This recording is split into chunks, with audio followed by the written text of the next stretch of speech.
now on the CTV News at 5, when Tabor's community centre could be ready to reopen after December's explosion. Plus, the NDP launched a petition to declare a healthcare state of emergency. And are we in for another 6 weeks of winter? What the Groundhogs have to say. Telling your stories. CTV News Lethbridge with Jackie Scantlebury. Good afternoon. We're glad you could join us. The town of Tabor has announced reopening plans for a portion of its community centre following an explosion back in December. Now, some of the centre's facilities will be able to reopen in March with the hope to have the large hockey rink up and running by August. Carson Marsouk reports. The town of Tabor is one step closer to reopening its community centre. Reopening plan is based on our asbestos testing that came back, and it's identified what we're calling green zones, yellow zones, and red zones. The community centre was shuttered after an explosion on December 17th. The town's investigation revealed that a failure of a component within the fuel system of the Arena Zamboni resulted in a propane leak, causing a gas cloud, which ignited, causing significant damage to the centre. No one was injured. Following test results, the town says the auditorium, Tabor Chamber of Commerce, the museum, Body Masters Gym, and archery range are anticipated to reopen on March 1st. There does come a point in time, a tipping point, where everyone's like, okay, so, what are we doing now? And so this is trying to provide a little projection as to what it is that we're doing now, showing that things were happening in the background. We weren't sitting around waiting and doing nothing. The arena, curling club, and other areas will remain closed, but the town's CAO says the hockey rink could reopen by August 1st. Until then, crews will continue with cleanup efforts. The building was basically winterized because there's no heat and all that stuff. So much like your camper, we have to winterize the whole building. So, every tap, every toilet, every urinal, all drained and taken apart so that there's minimal damage. And we still don't know if there is, other damage from freezing water and pipes and things like that. The town still doesn't know the total cost, and the insurance process is ongoing. Once we have those details and a clear understanding of costs, Tabor Town Council will be able to make an informed decision and talk with Taborites about what's next in the future of the community center. While there's only a month to go until portions reopen, the town is asking residents to remain patient. This is not going to be a sprint. It's a marathon. It's going to be a long, drawn-out deal, but it'll be a win that we can see in the near future, which feels good. Carson Marsouk, CTV News, Lethbridge. The town has also entered into the Craft Hockeyville competition with a chance to win $250,000. Story submissions can be made through the town's website. An update for you from Lethbridge Police. 53-year-old Jensen James Fox, who was wanted on outstanding arrest warrants in connection with an incident where he exposed himself allegedly to 4 females, turned himself into police and was arrested. Police thank the public for sharing the message. A Lethbridge man charged with the alleged sexual assault and human trafficking of 3 teenage girls has a trial date set on other charges that he's facing. Last month, 50-year-old Sky Atoa, who was released on bail, was scooped up half an hour after he got out for violating the conditions of his release. Atoa was ordered to go straight home, but was instead found near a young female in the perfume aisle of a store. Now, Atoa has pled not guilty to 9 charges, including sexual assault and human trafficking. He'll be back in court on those charges later this month, but today in court, a trial date was set for June 23rd on other charges of sexual assault and obtaining sex services from last October. Atoa remains in custody. Drug overdose deaths are on the decline in Canada. Nationally, the country is on track to see its lowest rate of overdose deaths since 2019. From January to June of this year, Canada recorded 13.4 more dose deaths per 100,000 people. That's down from the record-breaking 20 per capita in 2023. Locally, Lethbridge has seen a similar drop.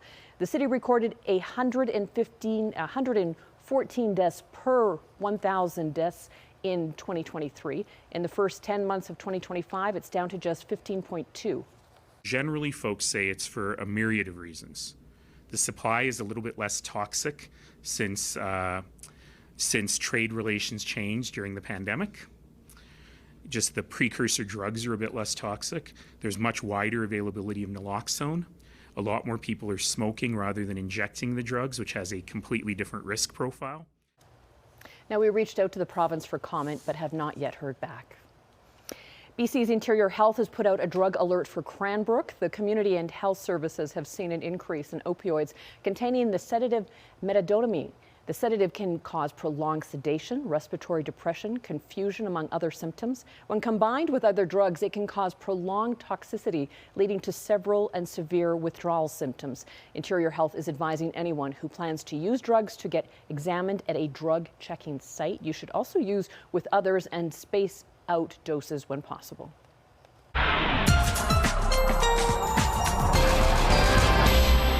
Danielle Zavoni joins us to talk about the warm weather we're going to be seeing this week. Danielle? Yeah, well, you're going to get warmer and warmer. It's gusty today. It'll be less gusty for most communities tomorrow. But just keep in mind, as we go throughout this week, there will be days that will be fairly gusty, just like this. 74 kilometers per hour is our max in the Pincher Creek area, 70 in Lethbridge, and close to 40 in Medicine Hat. Now, Medicine Hat and Lethbridge should drop to about 30 for tomorrow, but will likely stick within this range for the Pincher Creek, Crowsnest Pass area for tomorrow. Look what it's doing to temperatures, though. 5 in Pincher Creek right now, 9 in Lethbridge, 8 in Milk River, and wow, double digits in Medicine Hat. Your full forecast coming up, Jackie. All right, thanks, Danielle. Hospital care in Alberta is once again in the spotlight, and the province's official opposition is launching a petition to declare a state of emergency. Emergency physicians have warned Premier Danielle Smith and her health ministers that overcrowding in Alberta hospitals is leading to dangerous delays in care. In January, ER doctors sent the province a 6-page letter detailing 6 recent deaths and dozens of near misses in overcrowded hospitals since January 1st alone. One case describes a woman in her 90s waiting 8 hours for a bed while in septic shock. This morning, NDP leader Naheed Nenshi announced a petition on that party's website. It's been over a month since we heard the story about someone dying, a young father, dying in the waiting room waiting for care at the Grey Nuns Hospital in Edmonton. Since then, doctors, nurses, frontline workers have bravely spoken out. They've showed us that this tragedy was not just a single event, but a symptom of a healthcare system in crisis.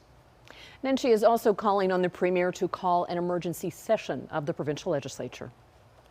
Thousands of Alberta government workers are heading back to work in their offices full-time. Sunday marked the official end of the province's hybrid work option, implemented during the COVID-19 pandemic. More than 12,000 workers participated in hybrid arrangement. The union says its members are being ordered back to boost local economies. Now, that's an accusation the government rejects.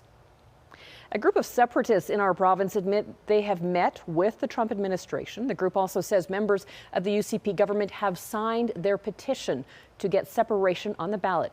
Kamil Karamali has more. This is a sign of a movement gaining momentum. Week after week, lineup after lineup to sign up for an independent Alberta. Alberta could be more prosperous and free on our own. Now, in an interview with CTV's Question Period, a key member of the province's leading separatist group confirming it's held meetings with U.S. officials. We're meeting at a very high level. People in our meetings are going, direct. Stephen Miller? I'm not going to say. I mean, Why not? We're not, because we have an agreement with the people that we're meeting with that we're not disclosing the identities of the people that we're meeting with. Just that it didn't include U.S. President Donald Trump, the group now looking to create a feasibility study on how an independent Alberta would be able to fund itself. And put together a complete dossier so that we can just hand it over to whoever the government of Alberta is in power and say, hey, if Ottawa is giving you a hard time, here's an easy way out. Alberta's premier has refused calls to denounce the movement, and on CTV's Question Period saying she won't do anything to stop her own caucus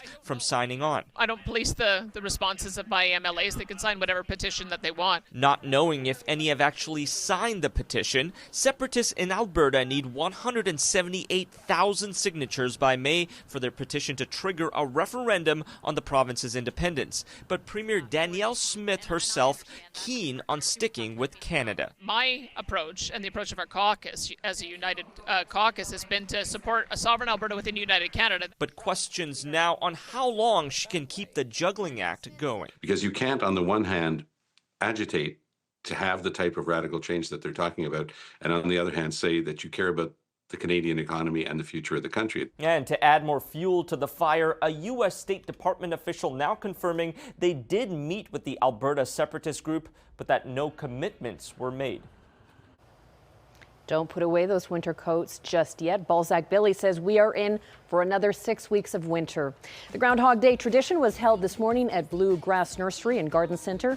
Billy popped out at about 8 a.m., saw his shadow and gave the thumbs down. But there were mixed reports across the country. Waterton Willie in Ontario and Freddie Lamarmot in Quebec both said spring is on the way. And Nova Scotia's Shubenacadie Sam did not even bother getting out of bed. Now with the real 5-day forecast, Danielle is coming up after this break. Also, we look at the possible benefits of so-called poop pills in the fight against cancer.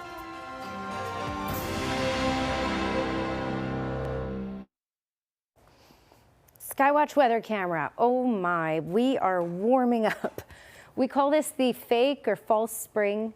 You know, it's not officially spring because that doesn't start till March 20th, but it certainly feels like it. And this is a long stretch of that. Now, we may take a massive dip for the second half of February, but this first chunk of February is going to be quite toasty. Okay, it's been a windy day. These are winds out of the west. These are Chinook winds that have brought our temperatures up. 74 kilometers per hour is the max in Pincher Creek, and around that for Lethbridge as well, closer to 40 for Medicine Hat. If we look up to the north, Calgary closer to 50. All of these communities will calm down with regards to the wind tomorrow. Looking more at 30 max gusts, and then maybe likely a wind of about 15 to 20 kilometers per hour. So very tame winds, Calgary down to Lethbridge over to Medicine Hat. We're looking at winds in the southwest corner similar to what we've had today though. So around that 70 mark is certainly possible. All right, so we already saw this, but checking out the current temperature, 5 degrees in Pincher Creek, 8 in Lethbridge, 11 in Medicine Hat, so double digits in Medicine Hat. And still many more days of double digits to come in the longer range forecast this week as well. It's 7 right now in Milk River. So in the far south, it's very spring-like, and because of the jet stream that will remain up to the north, so the jet stream is in the darker green here, this will be well to the north of us. So we're under a ridge of high pressure. Ridge of high pressure promotes that sinking air, that stability. That's why we have no real active weather in the forecast either. So we certainly need more moisture than we're getting. We're down to about 1% of the average of what we'd get by this point in the year. So we're definitely dry. So hopefully we get that over the next couple of months, but we definitely don't have it in the forecast for the next week or two. All right, looking at the radar, you can see there is a little bit going on here in the mountains and then pushing off to parts of the foothills, but this really isn't going to do much at all. This is drying up as it heads off to the east. So I'm going to show you this in the future cast here. And as you can see, it really just dies out as we head through these overnight hours, and it doesn't really make it off to the east either. So it's tame. If you get any sort of isolated moisture, some of it will even evaporate before it gets to the ground, and it will be very, very isolated, and not much at all is expected for any of the far south, except we may see a little bit in this corner, in the far southwest corner, over these next 12 hours. But not enough to be anything significant or really, to be honest, very noticeable. All right, let's look at what's going on with regards to the forecast here at East Kootenay, -2, fog patches overnight, continuing into tomorrow morning with a high of 5 tomorrow. Corsness Pass, gusty tonight and still gusts up to 70 kilometers per hour possible tomorrow with a high of 8 and mainly sunny skies. Medicine Hat, gusts 40 kilometers per hour for the evening and then down to 20 for tomorrow. A high of 8 degrees for tomorrow. Not quite as warm tomorrow, but not quite as windy, and that's why. 12 degrees for Lethbridge, calm winds, and then look at that, 17 for Wednesday and Thursday, and still in the teens for Friday and into the weekend.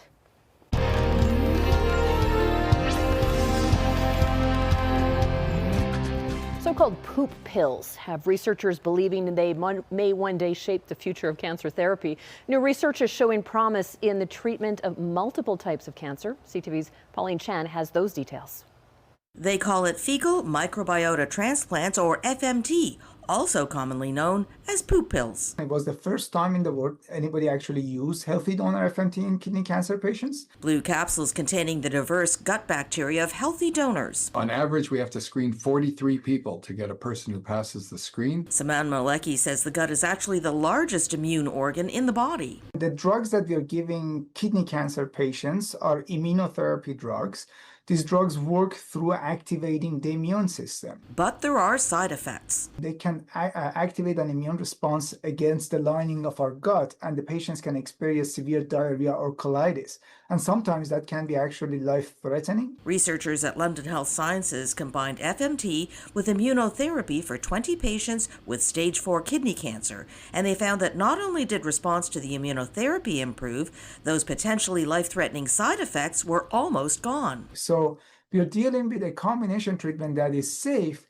It can improve response, but also it can reduce toxicity and improve your quality of life as a patient. Not only did it help kidney cancer patients, a second study out of Montreal looked at other cancers. From the lung cancer study, we showed that the response rate to immunotherapy went from about 40% to 80%. And in melanoma, it went from about 55% to 75%. FMT pioneer Dr. Mike Silverman says it's not just one type of gut bacteria needed, but a whole ecosystem. And they can even personalize the poop pills. For patients who are on certain types of cancer drugs and other people who donate for people who are on different drugs. So it's personalized medicine. And Dr. Silverman says if you're in the London area, let us know that they might be interested in being a poop donor, because we could always use more. More studies will be done involving earlier stage kidney cancer, as well as lung, skin, and pancreatic cancers. Pauline Chan, CTV News. Meanwhile, new research is adding support to health warnings about alcohol consumption and cancer risk. Researchers at the U.S. National Cancer Institute focused on the relationship between lifetime drinking habits and colorectal cancer. They looked at 20 years of data from more than 88,000 participants. They found heavy drinkers with a lifetime average of 14 or more drinks per week were almost twice as likely to develop rectal cancer and 25% more likely to develop some kind of colorectal cancer. That's compared to people who average less than one drink per week.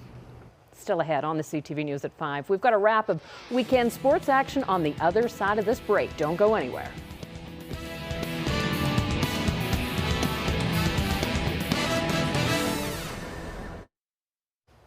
Lethbridge Hurricanes were looking to win 3 games in a row for the first time this season. They hosted the Hitmen at home on Friday, looking for that 3rd win. It would take all the way until the last minute of the 2nd for Owen Berg to open scoring. Then, just 6 seconds into the 3rd, Berg gets the puck off the draw and buries it for his 2nd of the game. Just a couple of minutes after that, Kai Anderson scored to put this one out of reach. Berg would complete the hat trick with an empty netter as the Canes win 4-1. Now, the next night, the Canes tried to push the winning streak to 4 on the road against Medicine Hat. Lethbridge would get off to a hot start with Caden Longley scoring less than 5 minutes in. Things would go off the rails, though, quickly as the Tigers responded with 3 goals in 3.5 minutes. Matteo Fabrizi would stop the bleeding, potting his 3rd to make it 3-2. But the Tigers would roar back with a pair of goals to put this game on ice. Medicine Hat would go on to win 8-4. Brooks Bandits had a busy weekend, both at home and on the road. There were also a pair of important matchups against teams they're chasing in the BC Interior Conference. Brooks used the home ice advantage to their benefit Friday against the West Kelowna Warriors. After trailing earlier, the Bandits had strong 2nd and 3rd periods in a 7-4 win. Saturday, they traveled to Black Falls to take on the Bulldogs. Brooks trailed most of this game, but was able to force overtime late. The Bandits would falter in the extra frame, losing 4-3. The Cranbrook Bucks hosted the Spruce Grove Saints twice this weekend. Friday, the Bucks put together a complete effort in a 3-0 win, but the Saints stormed back Saturday with a huge 8-2 win. The Lethbridge Polytechnic futsal teams hit the road for their first tournament of the season in Medicine Hat. The first batch of games were tough for the Kodiaks. The women lost 4-3 to Medicine Hat College Rattlers. The men followed with a 7-3 loss. Things stayed tough for the women's team as they would lose 1-0 to Olds College. The men were able to get their first win of the tournament, beating the Broncos 5-2. Now, Sunday was also a challenge for the women, losing 3-1 to the St. Trojans, but the men were able to finish strong, grabbing a 4-3 win. A Scotties curling champion was crowned Sunday, and it all came down to the last rock of the last end. Yes! Oh, wow. Walker. Girl. Walker. Now, here's Gordon. Here's Gordon. They got it by. Have they got this? Oh, no, they touched it, and it won't go. And it'll be a 5th championship for Harry Anderson. An unbelievable finish, a heartbreaker for Manitoba's Caitlin Laws as she suffers her first loss of the event. Carrie Einerson captures her 5th Scotties title, just the 3rd skip to do so, and moves into a tie with Rachel Homan for 3rd most of all time. Still ahead on the CTV News at 5, we introduce you to the almost 90-year-old Maritimer who has shot to Instagram fame when we come back.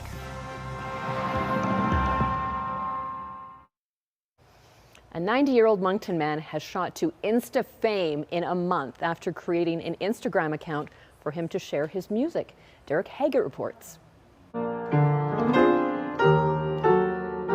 Cedric Landers has a hit on his hands. After playing music for almost his whole life, the soon-to-be 90-year-old has become an overnight sensation. I can't register it yet that it's really happened. He plays every day for his wife, Marina. They've been married for 70 years. With a little help from her daughter, Marina posted videos of Cedric playing inspirational hymns on Facebook. The response was overwhelmingly positive, so she decided to create an Instagram account for her father. So I thought, let's try that. So I started an account for Dad, and on December 30th, and it's taken off. The response is from around the world. See, I settled down and did all of this stuff. 1.3 million views and more than 10,000 followers all the way from South Korea to Brazil. I can't believe it, that many people were listening to the radio. Well, not a radio, but that's what I call it. He learned how to play when he was just 7 years old. Bing Crosby and all those fellows that had musical programs, I listened to them till my mother chased me upstairs to bed. Laura Lee thinks the sudden online popularity is because the old hymns bring joy to so many people. Their grandfather sang that or played that, or their grandmother, or they sang it with their mom. So I think it brings back a lot of memories. It's all a bit hard for Cedric to wrap his mind around. The people are out there listening for something. They're listening for something, and apparently it sounds good to them, I guess. Cedric says if all of his followers are church people, they'll know all of the hymns. Derek Haggett, CTV News, Lutz Mountain, New Brunswick. Thank you for sharing this time with us. Now here's the early edition of the CTV National News.